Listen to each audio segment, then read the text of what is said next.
அண்மை செய்தி. குடியரசு துணைத் தலைவர் தேர்தலில் இந்தியா கூட்டணியின் சார்பாக சுதர்ஷன் ரெட்டி தற்போது வேட்புமனு தாக்கல் செய்திருக்கிறார். இந்தியா கூட்டணி வேட்பாளர் சுதர்ஷன் ரெட்டி வேட்புமனு தாக்கல் செய்தார் என்ற அண்மை செய்தியை பார்க்கிறோம்.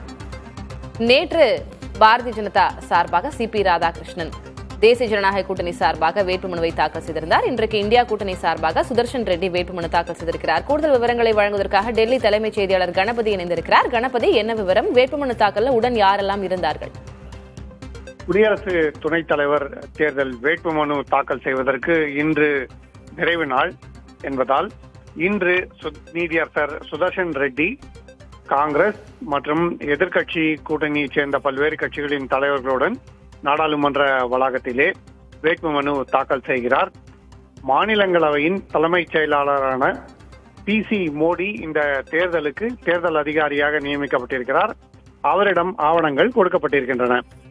தற்போது நீதிபதி சுதர்சன் ரெட்டியுடன் காங்கிரஸ் கட்சியின் சோனியா காந்தி, ராகுல் காந்தி, பிரியங்கா காந்தி, மல்லிகார்ஜுன் கர்கே மற்றும் பல்வேறு தலைவர்கள் உள்ளனர். அத்துடன் தேசியவாத காங்கிரஸ் கட்சியின் சரத்பவார், சிவசேனா உத்தவ் தாக்கரே பிரிவைச் சேர்ந்த சஞ்சய் ராவத் மற்றும் திமுகவின் திருச்சி சிவா உள்ளிட்ட கூட்டணி கட்சிகளின் தலைவர்களும் உள்ளனர். இன்னும் சற்று நேரத்திலே வேட்புமனு ஏற்றுக்கொள்ளப்பட்டு வேட்புமனு தாக்கல் செய்ததற்கான ஆவணங்கள் நீதிபதி சுதர்சன் ரெட்டியிடம் வழங்கப்படும். செப்டம்பர் 9 தேர்தல் நடைபெற உள்ளது. நாடாளுமன்ற வளாகத்திலே நடைபெறும் இந்த தேர்தலிலே மக்களவை மற்றும் மாநிலங்களவை உறுப்பினர்கள் வாக்களிப்பார்கள். மாலை 5 மணி வரை வாக்குப்பதிவு நடைபெறும். அதன் பிறகு அன்றைய தினமே வாக்குகளை எண்ணி முடிவுகள் அறிவிக்கப்படும். தற்போதைய சூழலிலே தேசிய ஜனநாயக கூட்டணியின் வேட்பாளரான சிபி ராதாகிருஷ்ணனுக்கு வெற்றி வாய்ப்பு இருக்கிறது என்பது அனைவரும் அறிந்ததே.